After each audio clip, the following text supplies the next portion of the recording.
salaamaaleykum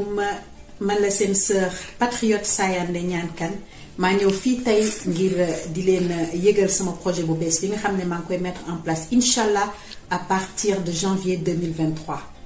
projet bi nag mooy ubbite sama page Facebook officielle Sayandé ngir ñu mën ci dajaloo di waxtaan ci le projet PASTEF 2024.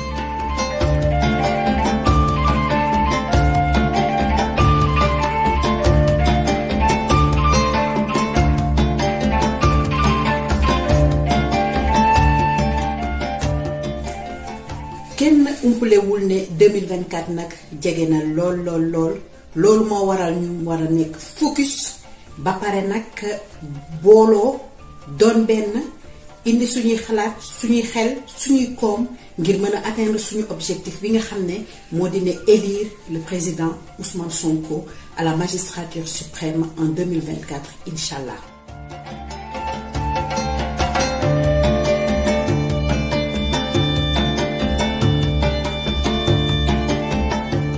page Facebook boobu nag dinañu permettre ñu dajale ay sénégalais yu bari particulièrement les sénégalais de la diaspora autour de ay événements ay rencontres yoo xam ne dinañu permettre pour ñu gën a mën a waxtaan ci projet de société boobu pour le PASTEF 2024.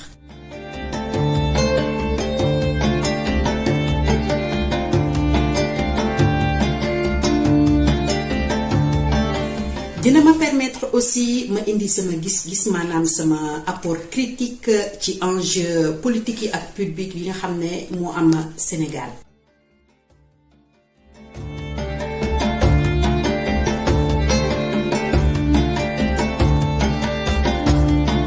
dina ma aussi permettre de par mon engagement ma wane ne jigéen war na mën a yor ñetti casquette maanaam war na mën a nekk épouse et mère de famille. war na mën a nekk femme professionnelle en même temps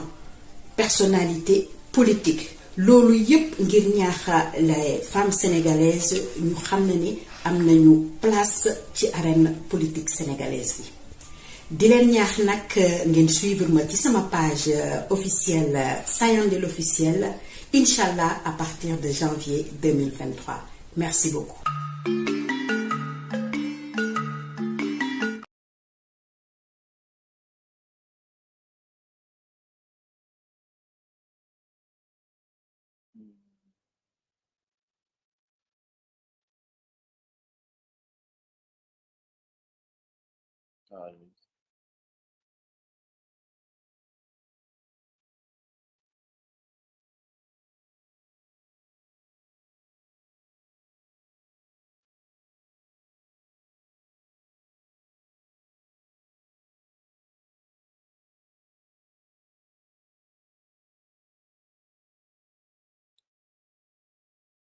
Allez, bonsoir tout le monde. Bonsoir à tous les téléspectateurs ainsi que tous les fans de Sunugal ca Kanam, cette chaîne YouTube dans laquelle j'évoque un peu toute l'actualité sénégalaise. Alors, bienvenue ce jeudi. Alors, généralement, tous les jeudis, on fait un live sur, généralement, on le fait avec Mandiaye Diallo, sur, en tout cas, des lives qui portent sur les élections présidentielles. Mais ce soir, dama am invité spécial. Ça y est, comme nañ ko def olof, comme nañ ko def français, comme nañ def olof français, man ak yow. lu la neex. Donc, ñi nga xamante ne c'est la première fois qu'ils visualisent en tout cas cette chaîne YouTube Sunugal ca Kanam dafa nekk bërëb boo xam ne dama ciy waxtaanee lépp lu nga xamante ne dama bëgg muy jëmal Sunugal ca Kanam maanaam sunu réew sunu dëkk Sénégal. dama ciy waxtaan lépp luy jëm ci politique dama ciy waxtaan lépp luy jëm ci actualité dama ci def ay chronique ay reportage donc bu dee c'est la première fois nga nekk di seetaan Sunugal ca Kanam donc ñaari affaire partager live bi nga xam ne maa ngi koy def ak koo xamante ne ku ma nawloo koo xam ne am naa beaucoup de respect puis je suis très content de l'avoir aujourd'hui beneen chose bi mooy après nga partager ko mooy nga abonné wu sur la chaîne YouTube Sunugal ca Kanam pour ne pas rater les lives yi nga xamante ne dinaa koy def un peu ci Sénégal j'annonce que ni semaine prochaine dinaa def ay reportage yu bëri ci Italie parce que damay dem Italie bëgg naa dem Torino bëgg naa dem Milan bëgg naa dem Genova Gênes rencontrer un peu les Sénégalais yi nga xam ne dañuy nekk foofu pour def une série de reportages une batterie de reportages yoo xam ne ça arrive sur Sunugal ca Kanam donc pour ne pas rater ces reportages donc je vous invite à vous abonner massivement sur Sunugal ca Kanam pour suivre li nga xamante ne mi ngi xew ci Sénégal alors tey dama am benn invité Sayandé Niane Kane donc dama bëggoon wane Sayandé un peu cette vidéo introductive bi nga xam ne ça day wane ne kan nga nekk li gën a tax ma invité la t'es une personne boo xam ne t'es de plus en vue dans le contexte sénégalais et dans les réseaux sociaux la dinañ ci ñëwaat mais Sayandé su ma la joxee déjà la parole pour que tu te présentes ñi nga xam ne ñu ngi ñuy seetaan lan nga leen mën a wax ci yow très rapidement et puis voilà ton mot de bienvenue et ton mot de bonsoir Sayandé. Bonsoir, comme on dit, A'udhu billahi minash shaitani rajim, bismillahir rahmanir rahim. Di lay wax assalamu alaykum, di la nuyu Bokar Fofana, di rak ju sori ci man, di la remercier ci invitation bi, vraiment ça me touche beaucoup. Di nuyu képp koo xamante ne internaute nga di ñu seetaan, maa ngi leen di nuyu di leen ziar. Di tàmbali sama kàddu yi nag ci sant suñu borom lu bari di tamit jaale parce que Sénégal tamit mën nañu wax ne dañu nekk en deuil di jaale képp koo xamante ne bakkanam rot na ci événement yi nga xam ne jot na jaar ci suñu réew di massawu tamit képp koo xamante ne blessé nga ci événement yi waaye tamit di ñaanal détenu yi nga xam ne caabi féete na leen gannaaw di ñaan yàlla suñu borom mu ubbil leen buntu ba ñu dellu ci seeni njaboot en tout cas di la jaajëfal vraiment ci invitation bi ndaxte da nga nekk rakk joo xamante ne comme ni ma ko waxee rakk ju sës ci man nga ba pare Sénégal rek moo la ñor feeñ na ci sa tur bi nga tuddee sa chaîne télé bi te ay émissions yu intéressantes rek nga ci wane ay reportages yu intéressant di dem foo xamante ne sax ay nit duñu fa yegg pour mën ñu xamal suñu histoire réew di ci wax tamit loo xam ne dina jëmale Sénégal kanam mu nekk benn point en commun bu ñu am ak yow merci beaucoup. Ouais, bien sûr Sayandé le réel sénégalais rek moo ñu intéressé sauf que yow ci politique nga koy defee nag. mu nekk lu intéressant parce que dama bind téere man ak sama benn xarit bu ñu tuddee l'audace de s'engager pour une plaidoirie d'un engagement politique plus fort et plus impactant d'ailleurs nga ñëwoon ci présentation bi à Paris et ñun dañuy nekk ñi nga xam ne dañuy wax ne ci téere boobu il est important que nit ñi di intéressé wu sur le géopolitique sénégalais nga nekk nag jigéen di ko def mu nekk lu gën a intéressant parce que dans le contexte sénégalais góor ñi rek ñooy politique d'accord tey yow ci Pastef ngay politique Sayandé bon juste pour aller ci dynamique bu lay gën a présenter déjà bon je sais pas yow lan moo la gën a dugal ci politique avant ñu ñëw pourquoi Pastef et puis avant ñu ñëw dans une troisième partie je rappelle on va analyser la situation tey politique bi xew ci Sénégal et surtout aussi la situation de Pastef mooy nga xam ne parti bi nga xam ne si nga bokk te tey son leader encore une fois Ousmane Sonko et ça je tenais quand même à le dire on n'a pas le droit tey Sénégal ci sunu démocratie fu mu toll ak ci sunu réew fu mu toll sunu état amul droit di seetaan Ousmane Sonko lu ñaaw di ko dal ci fu mu nekk ci hôpital parce que je trouve que ni la mobilisation bi nga xam ne waroon nañ ko def ak soulèvement bu ñu waroon def tey des na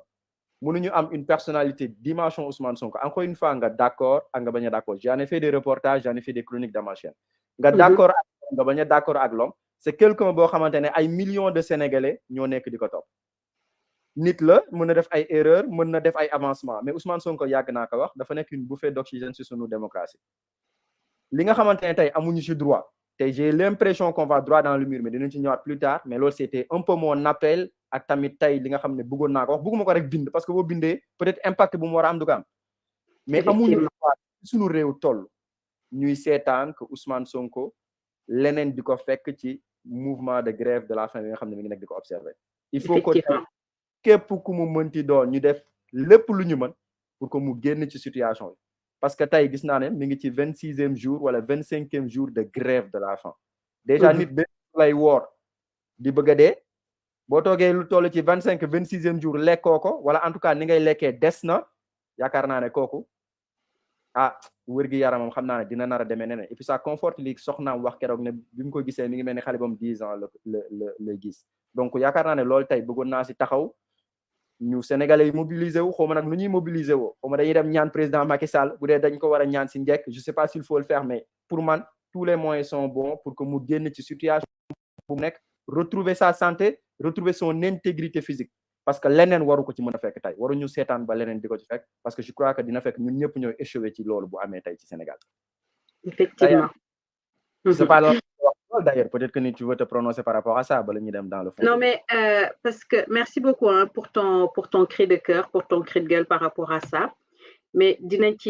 ci dellu si waat gën ci xuus ci waxtaan bi ndaxte ñoo bokk xalaat ci li nga wax donc li nga wax man tamit je suis tout à fait en phase avec ça mais di dellu si waat ci question bi nga ma posé Sayandé lan moo ko dugal ci politique ñun ñëpp boo seetee au sein du parti Pastef ñu ci bëri laa wax de ñi ci bëri ñu ma xam musuñu woon xalaat politique ci suñu àddina parce que politique nañ ko daan gisee dañu daan wax ne góor du politique parce que naka lañ daan définir un politicien mooy ko xamante ne du wax dëgg intérêt rek moo ko jiital te loolu boo dee góor da ngeen ne loolu yow bugguloo ko donc on n'avait pas la bonne définition de la politique et du politicien man li ma dugal ci politique xëy na hasard moo ma dugal ci politique mais je me suis toujours battue pour mon peuple j'ai toujours été et je le suis toujours nekk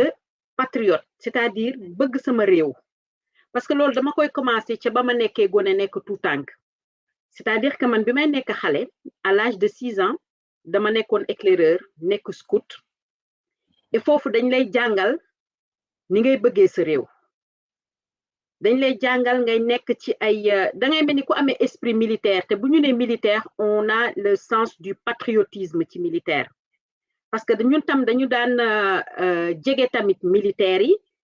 ba pare di jàng di nekkin boo xamante ne da ngay mel ni kuy toroxal sa bopp ba foo mën a dem di nga fa mën a nekk et ça c'est dès l'âge de 6 ans boole ci ma jóge ci famille boo xamante ne sama papa doonoon administrateur civil génne ENAM nekkoon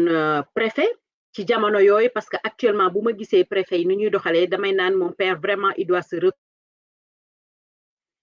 ñu amoon civisme c'est-à-dire que suñu kër préfecture ba 18 heures bu jotee bu ñu nee piip les gars dañuy wàccee drapeau bi ñëppay taxaw donc le respect du drapeau sénégalais loolu tamit ci patriotisme yooyu yëpp jàng naa ko foofu di mettit lu tuuti le fait que ñu génne éducation civique ci jàngale bi donc pour te dire que ni bëgg sama réew dafa nekkoon trop ci man ba ma ñëw fii nii bitim réew di jàng si la première chose bi ma xalaat dama ne man bu ma paree jàng damay ñibbi dem servir yi sama dëkk ñi ma doon jàngandool yëpp di ma naan mais yow pourquoi tu fais ça attends d'avoir une expérience professionnelle avant que tu retournes au Sénégal ma ne non man dama ñëw root si te bi ma rootee li ma root dama ko ba dem bëgg dem këppi sama dëkk effectivement chose que j'ai faite quand j'ai fini mes études en informatique je suis retournée travailler au Sénégal pendant 4 ans nit ñi nag dinañ ma jéem a wax laaj mais la tax nga dellu si jaamu yàlla moo ma indiwaat fii ci dëkk bi parce que dañ ne jigéen juy sëy dëkkul fenn te sëy dafa bokk ci jaamu yàlla looloo ma delloo si ci dëkk bi mais xel ak xalaat yépp Sénégal la nekk donc ma nekk nit koo xamante ne lépp lu ma am rek sama dëkk moo ma ko gënal ma toog benn jour rek di déglu le président Ousmane Sonko muy wax di wax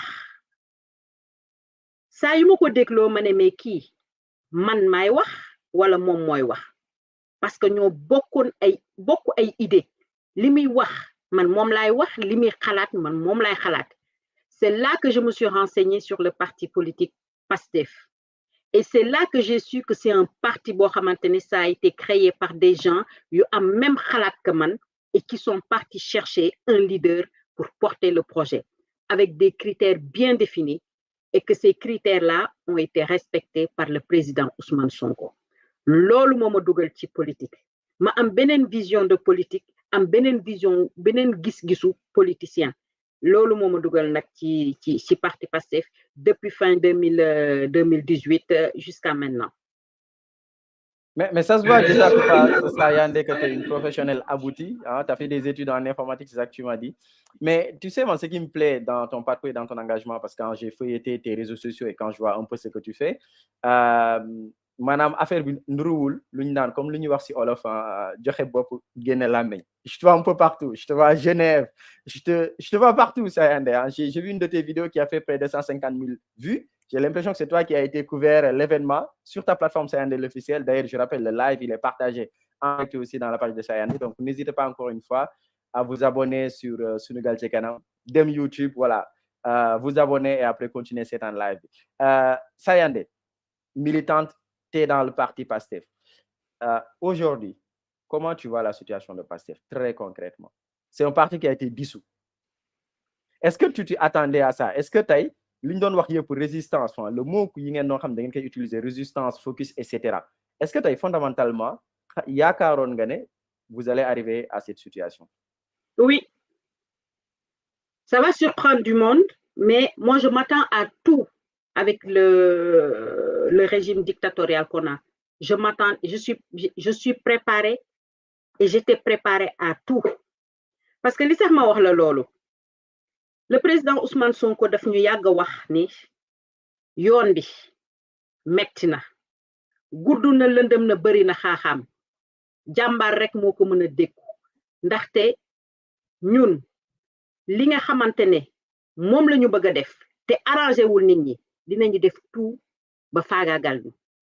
Donc moi je m'attends à tout, je m'attends même à ce qui ñuy jël président Ousmane Sonko ray ko, mais yàlla bu ñu yegg foofu, parce que ñi ñu ko séqal yëf yi daf leen jaral lu ne, parce que nga nekk ci yoonu dëgg keneen nekkul ci yoonu dëgg, ki nekk ci yoonu dëgg bëgg la indi ci yoonu dëgg bi te bëgguloo ko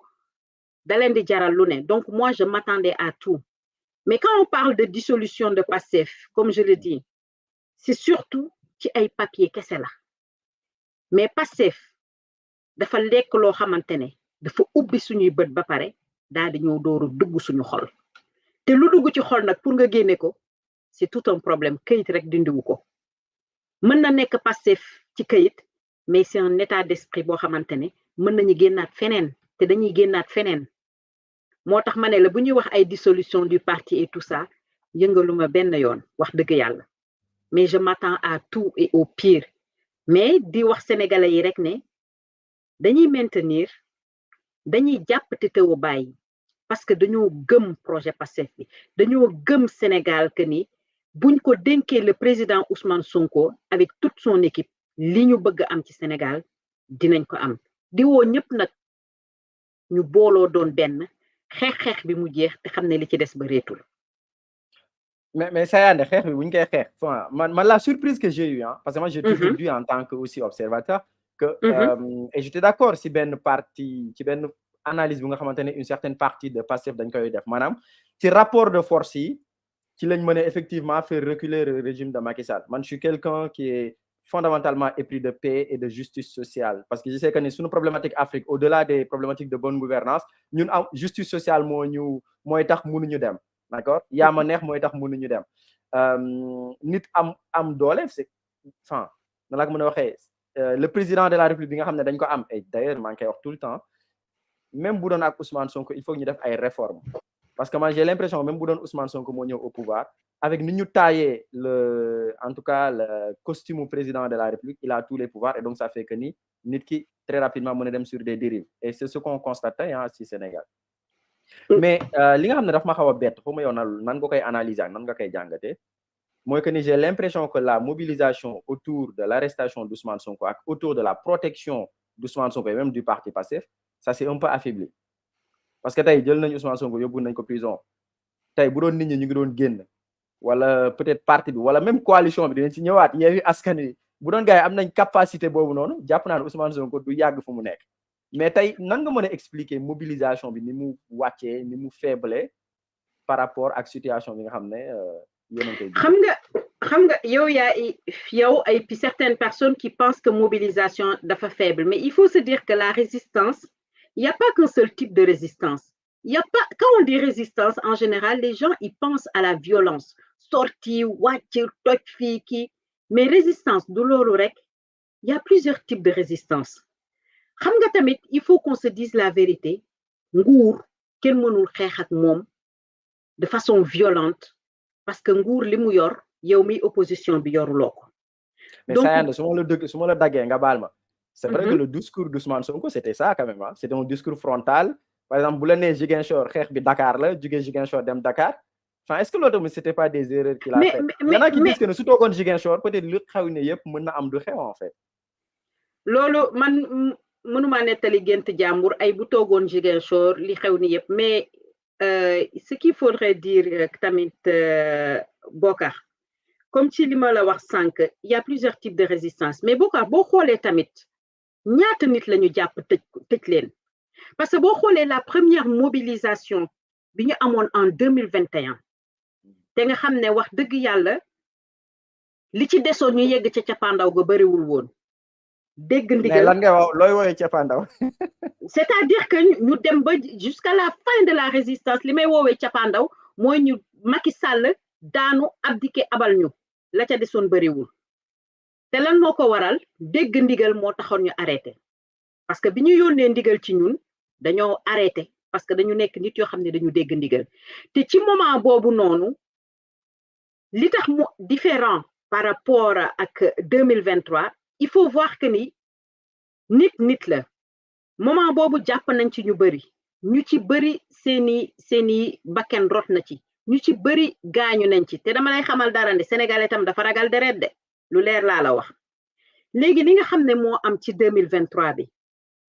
bëri na lool plus de 1000 et quelques personnes yoo xam ne c'est des gens yoo xamante ne ils ont l'âme de résistance bi ma lay wax ñu bëri ñu jàpp leen ñeneen ñi ci des parce que tamit boo xoolee dans une équipe ku ci nekk ak sa profil ñi ci bëri ñi nga xam ne ñoo nekkoon ci mobilisation bi wàcc mu jaral leen ko ñi ci bëri ñu ngi ci kaso bi ñeneen ñi ci topp am na ñoo xam ne beneen forme de résistance la ñuy def moi maa ngi nii gisoo ma wàcc ci takk sama bagage dem Sénégal di xeex parce que je pense que je suis plus utile ici qu'au Sénégal comme la plupart aussi de nos leaders yoo xamante ne yuuxu nga Bassirou Diomaye Faye waxoon na ko fi taxaw fii daal di exposé wu ñu jël ko tëj ko ba pare gaa ñi tourné naan Free Diomaye te la mu mënoon liggéeyal parti bi dootu ko mënati donc loolu il faut que ñu xam ne du ñëpp ñoo mën a wàcc ci terrain bi te am na ñoo xamante ne Sénégal bu leen fàtte ni ñun dañu nekk dëkk boo xamante ne dañu dégg ndigal comme ni ma la ko waxee nga doon jigéen nga bëgg di résister sa borom kër ne la boo wàccee boo fi génnee di nga xam sa sëy mën na fi yam mais da ngay toog âme de rébellion boobu moo des ci ñun parce que ñun dafa am yenn yoo xamante ne dañu ko inculquer ay valeur nga doon xale nga bëgg wàcc manifester say waajur ne la bu fi jóge bu fi dem ndax gis nañ seen moroom yoo xamante ne fii lañu dee fii lañu kii ñu ci bëri dañuy toog et puis il y a un sentiment de terreur boo xamante ne nañ ko waxante dëgg dafa am Sénégal dañ ko fa wàcce dafa am un sentiment de peur et de terreur mooy li ma lay wax ne ngay xeex ak ku yor xeer di xeex ak ku yor ay pistolet di tirer à balles réelles du ñëpp ko mën a dékku nañu waxante dëgg donc loolu moo waral ni ci période bi ñu toll nii ñu gis ne résistance bi nga xam ne mooy wàcc ci terrain bi nga xam ne amoon nañ ko en 2021 amuñu ko en 2023 et on a d'autres formes de résistance comme ce qu'on est en train de faire là de dénoncer au niveau international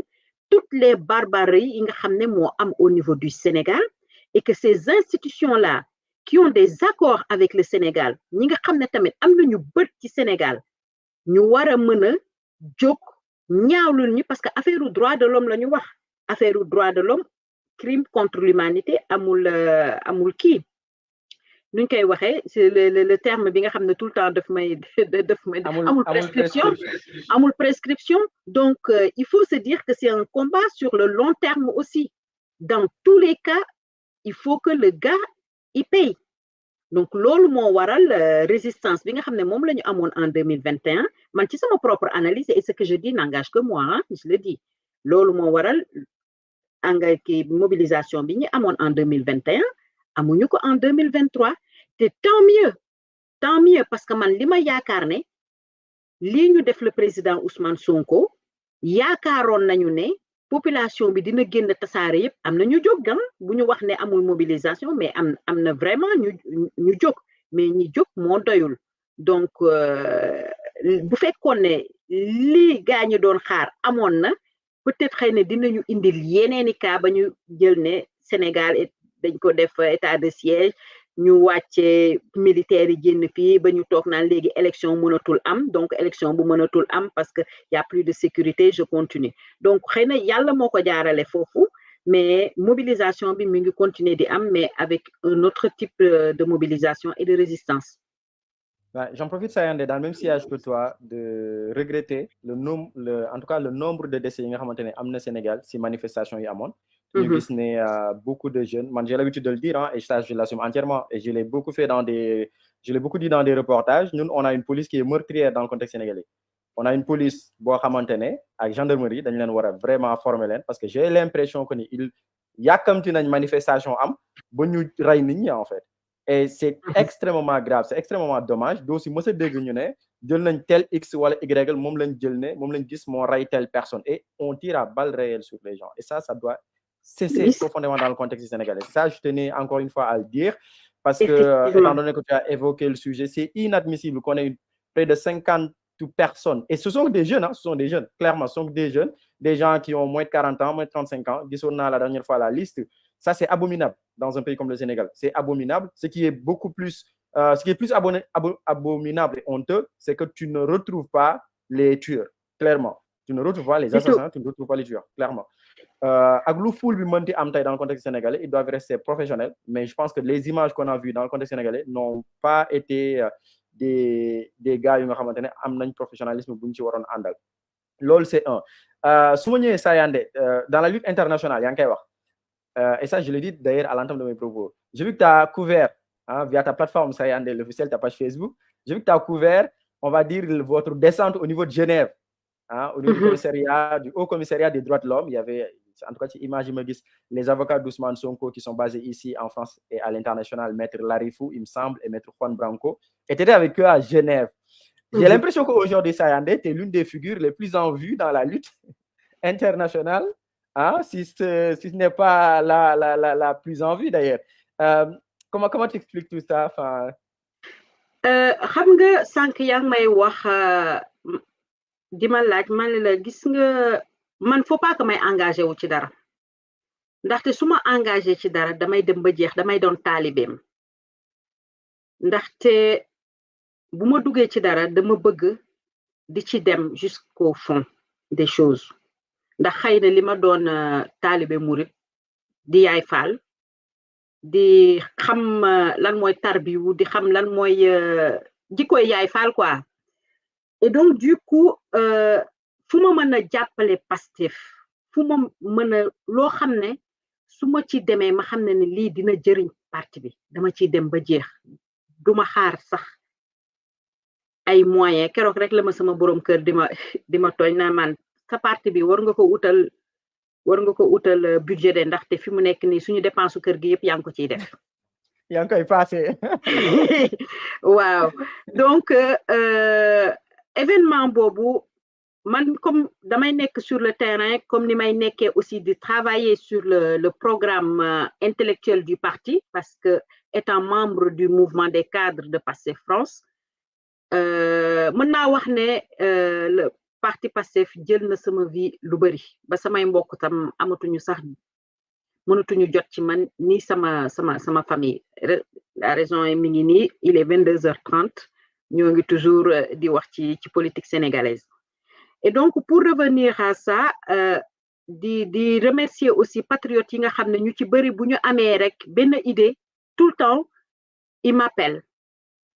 Sama téléphone tëjuma ko benn yoon dañ may woo di ma laaj Sayandé qu'est-ce que tu penses de ça ou bien il me demande des informations sur telle ou telle chose ñu ci bëri. Et quand monsieur Babacar Fall que vous avez vu dans cette émission-là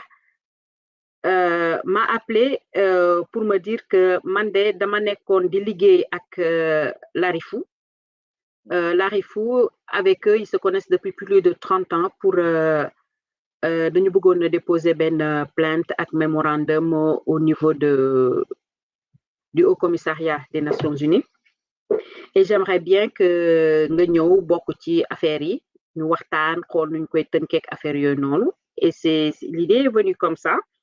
Et après, on a trouvé, la maître Larifou a trouvé le rendez-vous et puis il fallait y aller. il fallait y aller et moi, j'avais pas besoin de rentrer j'étais pas dans la délégation qui devait rentrer dans la séance avec le haut commissaire, donc c'était pas là du tout, parce qu'il y a des personnes qui étaient désignées pour partir et assister à cette réunion. Et je me suis dit, je vais les accompagner pour dooleel leen tamit et ce sera l'occasion aussi de montrer que on est là, on ne lâche rien, on va faire le tour des institutions pour dénoncer injustice bi nga xam ne moo am suñu réew ak manque de démocratie bi loolu moo waral sama déplacement au niveau de Genève pour tamit partager cet événement-là avec l'ensemble des Sénégalais pour ñu xam ne lutte bi du ci génn rek qu'il y a d'autres formes de lutte et on est toujours sur cette lancée et on va pas s'arrêter te fépp fu ma Pastef woo fépp fu ma Pastef soxla te ma mën ko ak lu ma mënul it dinaa def sama këmtalaay kattan parce que ce projet-là ni que président Ousmane Sonko waxee il est de la responsabilité individuelle de tout un chacun de le protéger et c'est ça ma forme de protection de ce projet-là être sur le terrain être sur les comment on appelle ça les faire des livrables yoo xamante ne dinañu permettre ñu liggéey ci suñu projet programme bi et partout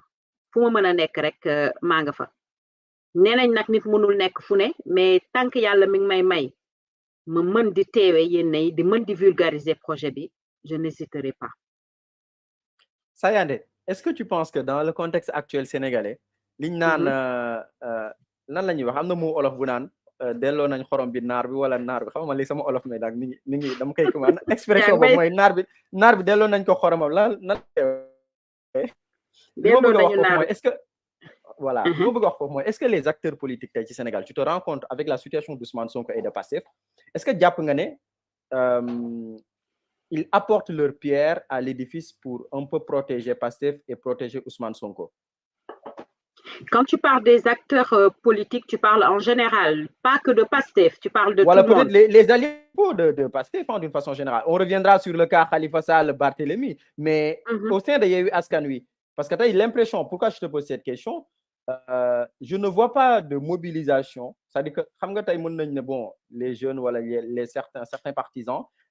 ils ne se mobilisent pas. Mais si on a des leaders qui portent ces combats de mobilisation, bien évidemment, peut-être que la crème ne va pas prendre. Mais je ne vois pas de leaders de l'opposition et surtout les alliés proches d'Ousmane Sonko qui portent ce combat de mobilisation aujourd'hui. Quand tu dis que tu ne vois pas de leader, moi je vois une Maïmouna Bousso, ce qu'elle fait, c'est extraordinaire. Je vois une Aïda Mbodj, ce qu'elle fait, c'est extraordinaire. Mais Sayandé, elles font quoi? Excuse-moi, elles font quoi? Non, mais quand je dis ce qu'elles doivent faire, c'est d'être sur le terrain, c'est, je sais pas, de se mobiliser. Mais tu les vois pas sur le terrain. Aïda Mbodj, tu vois Aïda Mbodj. Aïda Mbodj sur le terrain. Quand tu vois, quand je dis, c'est ça mon problème, que vous dites que être sur le terrain, mais cette mobilisation, ce n'est pas que être sur le terrain, c'est aussi ñaax nit ñi ci la bokk. Mais tu as vu le contexte au niveau du Sénégal nañu waxante dëgg ce sentiment bi nga xamante ne t'imagine nga yow boo waxee lu ñàkk xorom ñu tëj la ci biir kaso bi d'accord mais bu fekkee ne yow buñ la tëjee ci biir kaso bi mënuloo lijjanti dara autant que tu te mettes un peu en retrait ngay liggéey ci suuf l'appel à la mobilisation quand je te dis Maïmouna Bousso elle n'arrête pas de le faire récemment on les a vus toutes ensemble aller chez le khalife général des Mourides tamit di ñaax nit ñi mais je suis pas là pour nu ñu koy waxee au niveau de Yewwi Askan Wi di wax ne defuñu dara xëy na ñuy def xëy na taxawaay bi ñu doon séntu ci ñoom waroon nañu gis taxawaay bu ëpp nii mais ku ci nekk tamit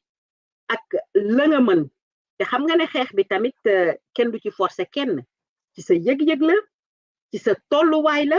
pour nga war ci mën a dem mais li may faral di wax tout le temps xeex bi bari nay façon te bu ñu xeebal kenn façon bi muy xeexee loolu de moom mën naa ko ci wax. Comment tu analyses les sorties de Barthélémy et de Khalifa Sall ñi nga xamante ne nekkoon nañ quand même les plus proches alliés d'Ousmane Sonko est-ce que là aussi bala ma lay laaj sax foofu Sayandé moi je trouve que l'erreur monumentale bi nga xam ne da ngeen ko def yéen waa Pastef mooy ngeen dem allié wu ak ñoo xamante ne juste circonstance électorale moo leen boole woon c'est-à-dire que amu leen idéologie yi ngeen gëm li ngeen gëm ci ligne politique nii la yàlla ak yàlli la loolu moom fàttewu moo ko sax si olof yàlla ak yàlli nii ngeen def mais parce que bëggoon ngeen gagner rek ngeen dem boolewu ak PDS boolewu ak Khalifa Sall koo xamante ne attends j'arrive man en tant qu'observateur en tant que bu doon sax dama nekk sympathisant sama xel dina ñaaw trop ma gis des gens qui veulent incarner une véritable rupture et qui incarnent en tout cas une nouvelle dynamique sociétale qui vont aller s'allier ak koo xamante ne en l'occurrence Khalifa Sall dañ ko condamné sur détournement de deniers publics et il est incapable de prouver que ni fonds yi li ñu koy takkal en tout cas defu ko tey la preuve je pense que l'histoire donne raison sax si nit ñi nga xamante ne woon dañoo contrôle say alliance yooyu ngeen doon def ak Pastef donc est-ce que foofu ñoom si nan nga gisee seen sortie Barthélémy ak Khalifa xam nga loolu comme tu dis loolu sa analyse la man beneen analyse laa ci am analyse bi ma ci am mooy bi ñuy def ñun dañu amoon benn objectif mooy que ni opposition bi am plus de place au niveau de l'Assemblée nationale par rapport à Macky Sall. Quel que soit le prix. Xaaral par rapport à Macky Sall. La deuxième chose xam nga le président Ousmane Sonko bi mu ñëwee ba d'accord ànd ak ñoom man dama trouver que ni lu baax la xam nga li tax ma ne lu baax la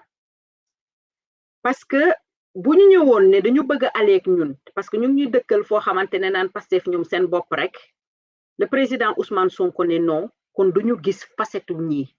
ñooy ñan mais ba ñu demee ba ci biir ba yàlla wan ñu ñun ñooy ñan ñoom ñooy ñan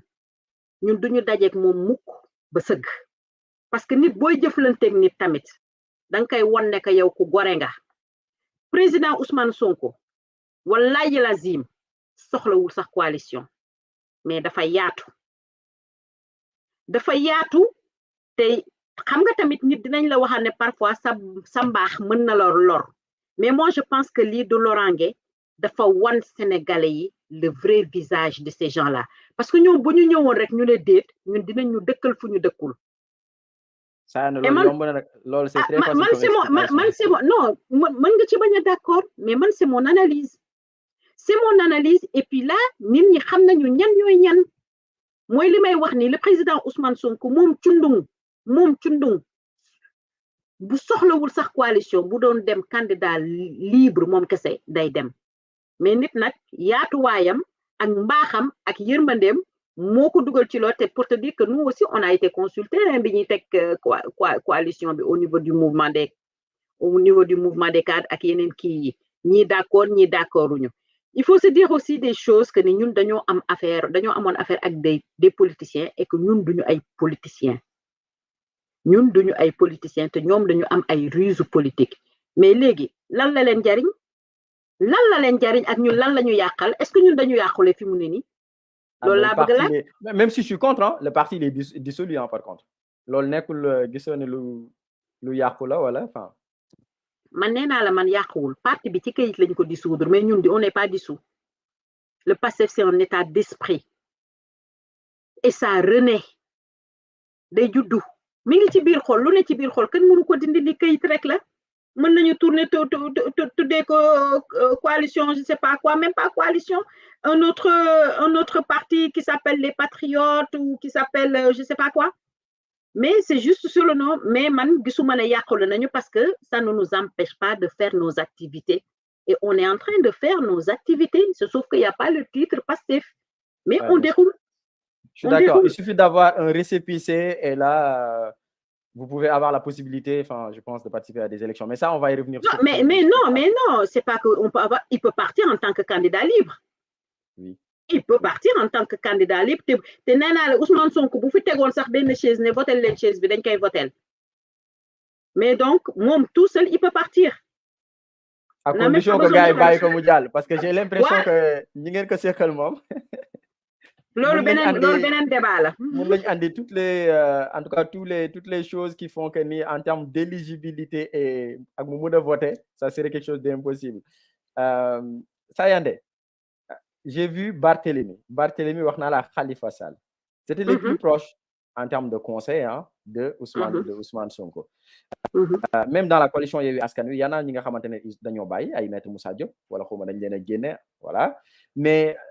suite à cette situation comment tu vois tey taxawaayu Barthélémy Diaz ak Khalifa Sall man après peut-être je te dirai mon ressenti parce que encore une fois je le rappelle si ñi seetaan il y a près de 50 ans on est près d'une cinquantaine de personnes Sayandé ci live bi il y en a beaucoup qui commentent qui disent de belles choses sur toi hein vraiment dinaa leen afficher tout à l'heure encore une fois n'hésitez pas à aller vous abonner sur Sunugal ca kanam ah aussi ngeen partager live bi ngeen wax ñu aussi ce que vous pensez hein ce que vous en pensez de ce qu'on évoque si vous avez des idées aussi ngeen jox ñu ko en commentaire voilà donc abonnez-vous vraiment sur Sunugal ca kanam moi je suis pas un journaliste donc je suis pas là pour faire man damay wax li nga xamante ne aussi c'est mon ressenti ak li tax ma créer chaîne YouTube bi donc nekkuma fi juste dans un jeu de questions-réponses où tu essaies de chercher un équilibre non je dis ce que je pense donc ça c'est voilà loo xam ne bëggoon naa ko aussi ñi nga xam ne ñu ngi seetaan pour la toute première fois mais dinaa ko def nag ak éthique ak déontologie loolu moom voilà na si seen xel daal ci loolu Sayandé nan nga gisee taxawaayu Barthélémy Diaz ak Khalifa Sall parce que jàpp naa ne Barthélémy Diaz bu safoon sàpp si xeex bi affaire dina avancer dina am remontada non vraiment. loolu nga gis yow waaw non vraiment je crois que ni Barthélémy Diaz bu si duggoon comme ni mu meloon ak Ousmane Sonko au début ak ni nga xamante ne meloon na ko ci coalition Yewwi Askan Wi waxuma sax Khalifa Sall parce que Khalifa Sall tu vois c'est pas quelqu'un de fougueux quelqu'un d'hyper téméraire Khalifa Sall Khalifa Sall dafa sedd loolu ñëpp gis nañ ko ci Khalifa Sall mais Barthélémy Diaz gëm naa ne vraiment bu bokkoon tey ne dafay bokk ci ñi jouer le front sur la libération d'Ousmane Sonko ci fi mu tëdd gëm naa ne situation bi dina avancer li nga xam ne nag metti na ma vraiment et ça me fait mal au cœur mooy dama gis ne finalement politique dafay def de telle sorte que li ngeen xam ne boole woon na leen lépp dafay nasax c'est que kenn dootul xool leen suñu ay intérêt crypto personnel rek la ñuy jiite Barthélémy gis naa ci page am dem naa xool ko en tout cas jusqu'à récemment Barthélémy yëyul yàbbiwul ci li xew ci situation Ousmane Sonko ak li xew ci situation Pastef pire suñ ko invité day nekk di wax toujours naan ñun ñoo leen njëkk kaso ça c'est mon ressenti je sais pas yow comment tu vois ça. man l'histoire de Barthélémy Diaz et de Khalifa Sall boo bëggee dégg man dama leen tegee na le parce que dama leen considérer xam nga boo nekkee booy dund ci sa dund di nga amoon ay nit yoo xamante ne ci début bi ñoom nga daan àndal nga dem ba ci yoon bi yàlla won leen ay jikko yoo xam ne ci ñoom ba mënu leen ànd yàlla faxas leen tegee la nale man ba leen yàlla faxasee tegee leen nale teggi leen nale daal di leen génne ci yoonu Ousmane Sonko ci la pare ci ñoom vraiment ci la pare ci ñoom parce que je me dis que lii sax mooy li gën ci ñun parce que Barthélémy Diaz bu duggoon ci xeex bi sax je me suis dit duñu xam fan la ñuy jëmee fan la ñuy yóbbu parce que il faut savoir que ni tamit Ousmane Sonko c'est quelqu'un qui n'est pas violent du tout te Barthélémy Diaz ñëpp xam nañu jaar-jaaram mais man franchement pour ne pas sori ci wax ji de toi en moi man bi ñu génnee ba ñu wane facette bi ci laa ne alhamdulillahi rabbil alamin yàlla moo ñu bëgg ba ubbi suñuy bët ba lii am ba ñoom ñu jàll nale ñun ñu avancé dox suñu dox man noonu laa gisee mbir mi mais quant à Barthélémy Diaz bu duggoon ci biir combat bi xëy na dina demee neneen moi je ne crois pas parce que ay nit tamit mënoo leen forcer ci loo xam ne bëgguñu ko parce que Ousmane Sonko discours bi mu am jëmale ko ci population bi te muy wax muy dugg ci biir xol yàlla mayu ko ñëpp Barthélémy Diaz bu taxawoon fii tamit ne génn leen ñu xeex gëw ma ne wax jooju muy wax dina dugg ci biir xolu nit ñi ba motiver gaañi pour ñu génn donc man je me dis que ñoom seen retrait ak seen comportement bi ñu am ni yàlla da leen di fësal di leen di gën di won rek ñuy gën a xam yan nit lañuy àndal ak ban façon nit lañu et man dama ci sant yàlla bu baax ba nga xam ne balaa ñuy yegg fa ñu bëgg a yegg ci yoon bi ñu gis ñi yan façon nit la yàlla dimbali nañu ci ba ñu xam niñ ko seqal ñan lañu. waaw mais après tu sais fi ma doon waxee ne Barthélémy bu si safoon aussi peut-être que beaucoup forcément ça des fronts, violence, etc. Mais quand même, Barthélémy, c'est quelqu'un qui a un réseau super puissant. Mais Barthélémy connaît que ça, hein, franchement. Oui, mais il a quand même un peu changé. Il a mis de l'eau dans son vin, comme on dit. Parce que daa am lu mu bëggoon. mais boo xoolee tey dialogue national bi quand même ci ñi ko instauré bokk na si ci ak ni mu koy waxee voilà avoir nag mais ci ñi instauré dialogue national si ñi si dox donc gëm naa ne peut-être bu si doxoon vraiment dox c'est pour la libération d'Ousmane Sonko peut-être dina am ay avancement mais loolu lu mu ñu war a jàng rek saa yande mooy que ni terrain politique Sénégal romb na jungle tu vois le terrain politique sénégalais romb na jungle et li nga xamante ne mooy c'est tellement dommage da ngay limite dañuy dem ba suñu haine bi nga xamante ne wala sax divergence politique yi nga xam ne am nañ ko dafay dem ba transformer wu à une sorte de haine et c'est ça qui est malheureux dans le contexte sénégalais et dans le contexte africain de constater ça man c'est ça qui me fait mal. Vas-y tu voulais mais loolu laa la doon wax ci sama waxtu njëkk ne ñun politique bi mooy c'est les gars du système hein politique bi ñun nit ñu ko définiroon ni ñu ko xamee woon mooy lii ku ci nekk sa intérêt ngay xool te ku ci nekk boo bëggee couvrir say intérêt dalay jaral lu ne looloo gënoon tax ñu ci bari di hésiter di dugg ci politique mais nee naa la ñun vraiment c'est une autre forme de politique ndax Ousmane Sonko wóor na yàlla bu doon day politique di xalaat boppam kese ndax natt na boppam ba xam fu mu toll kon du woon def sax coalition di dugg ci ay coalition Yewwi Askan Wi ndax bala moo dugg ci Yewwi Askan il faut dire que ne nag le Pastef ñoo porter le Yewwi Askan Wi il faut le reconnaître ndaxte bu fekkoon ne Ousmane Sonko politique kese moo ko taxoon a jóg wóor na yàlla kon du coaliser ak ñeneen ndax xam nañ ñun fi ñu toll woon natt nañu suñu bopp ba xam fu ñu toll mais yërmandeem comme ni ma la ko waxee ak yaatuwaayam moo waraloon ñu def coalition boobu pour mën a daan parti bi nga xam ne moo nekk au pouvoir bëgguma leen sax tudd ndax mérité wuñu ma tudd leen la xolu militante bi moo jug sa yende fi nga xam ne bëgg naa ñu jeexalee fa ndax on est à 49 minutes d'émission moom mooy sur la présidentielle jàngat bi nga xam ne def naa ko nag sa yende te j'espère que foofu du ngeen fa def erreur nee nañ xam nga ku ndobin rey sa maam soo gisee lu ñuul da ngay daw. Effectivement. yaa ngi sama yenn moo olof yi ma fàtte ma ko. C'est bien. Et ka Khalifa Sall daf fi jaar ka Karim Wade daf fi jaar et j'ai l'impression que vous risquez d'aller sur la même situation je m'explique tey Ousmane Sonko ni gouvernement bi def en tout cas l'état du Sénégal ni ñu def ba jël ko jàpp ko mu nekk en réanimation ñu bàyyi ko en réanimation bàyyiñ ko mu dem ci famille xam nañ ne Ousmane Sonko tey code de popularité bu mu am Ousmane Sonko il y a 1 million d'abonnés sur Facebook si tu fais benn petite étude soo defee benn petit benchmark c'est très rare d'avoir une personnalité politique qui plus est opposante am ce niveau de popularité dans les réseaux sociaux déjà je parle que des réseaux sociaux waxuma la nag dans la vie réelle quoi su ça mais je parle que des réseaux sociaux le gars il est à 1 million d'abonnés li nga xam ne ça risque d'être dommage mooy tey yéen ci situation bi ngeen toll et je le vois ñu naan Ousmane Sonko mooy suñu plan A ba Z peut-être que mën nañ ko wax ci kaw mais j'espère vraiment que dans le fond si j'avais un petit conseil mooy que ni Pastef travaille à avoir un candidat parce que à ce rythme Ousmane Sonko n'est pas prêt pour être candidat Ousmane Sonko jàpp nañ ko gars yi gis nga situation bi ni mu dem même suba bu conseil constitutionnel parce que je sais que dinañ dem yóbbu son dossier de candidature mais bu conseil constitutionnel invalider son dossier de candidature j'espère que vous ne serez pas pris de court par cette stratégie qui pour moi elle s'avère très folle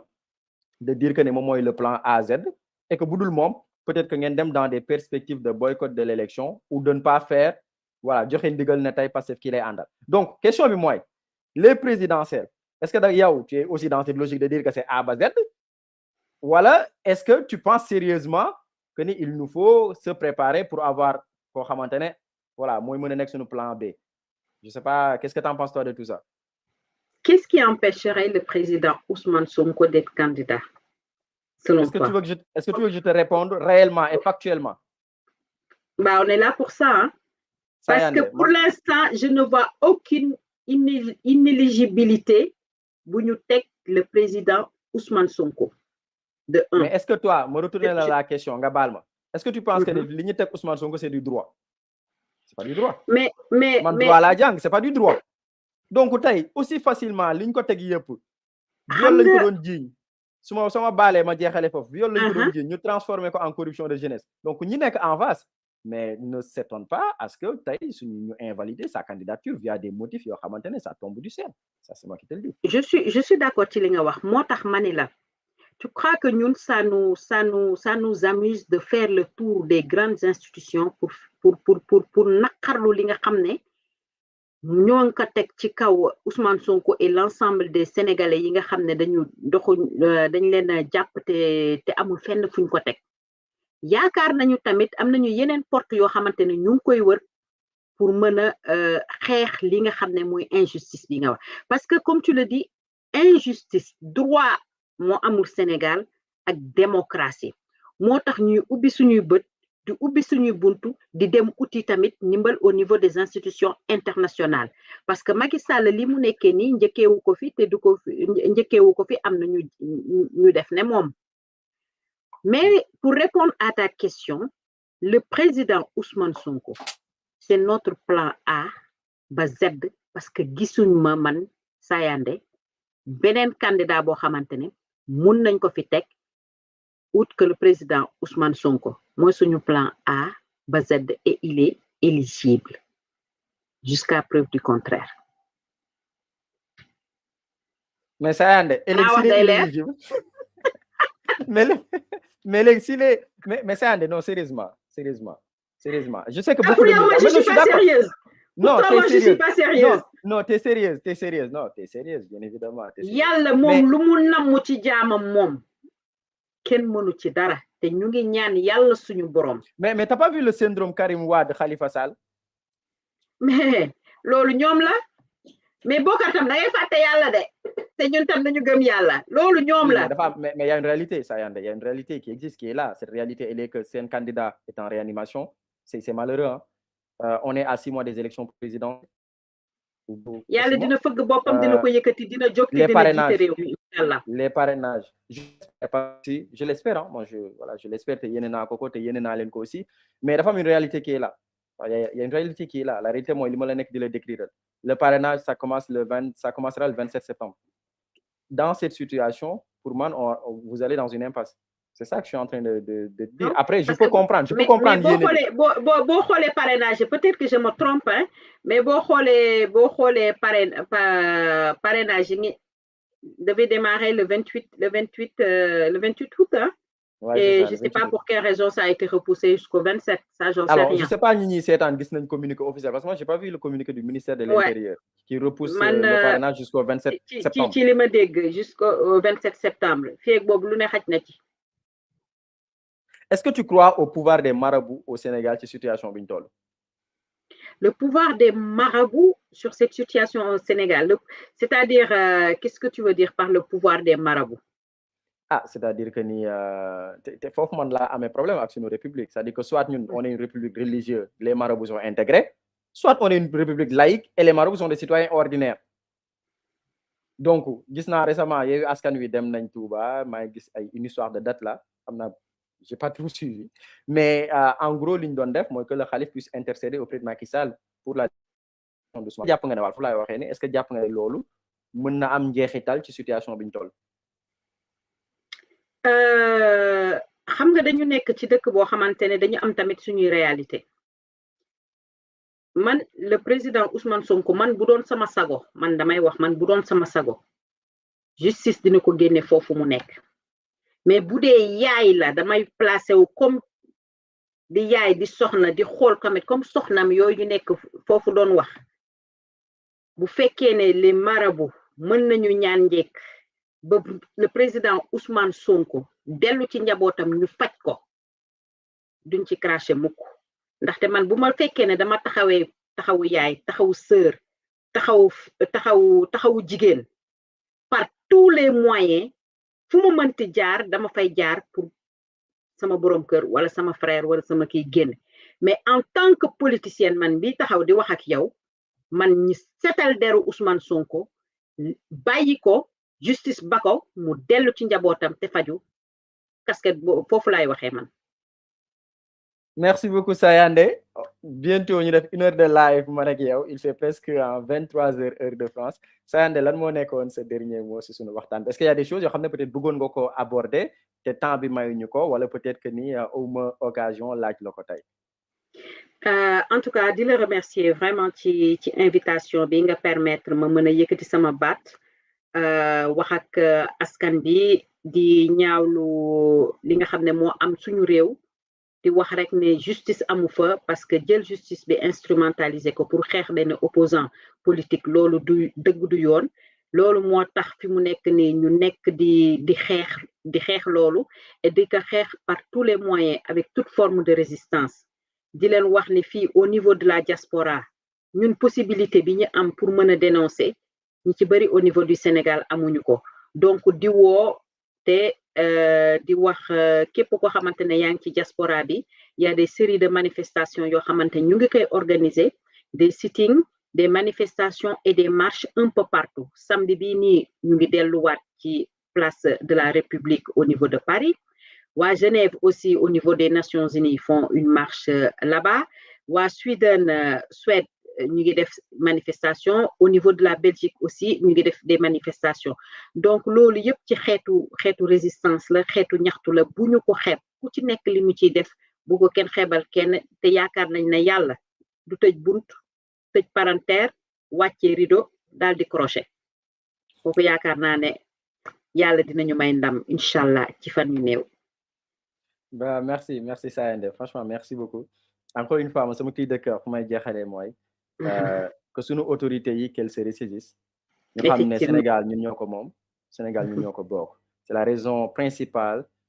bu tax mu tuddee la chaîne Sunugal ca kanam te damay bëgg encore une fois awuma si sens interdit lépp luy jëmal Sunugal ca kanam lépp luy jëmal Sénégal damay bëgg di ko waxtaanee et jàpp naa ne fi nga xamante ne sunu autorités yi war nañ ñu retrouver la teranga sénégalaise le sens humain sénégalais maanaam mooy Ousmane Sonko grève de la faim bi nga xam ne nekk na ci ñu def le maximum quand bien même que c'est un geste volontaire mais def le maximum ba andiwaat ko à la raison pour que mu arrêter grève de la faim bi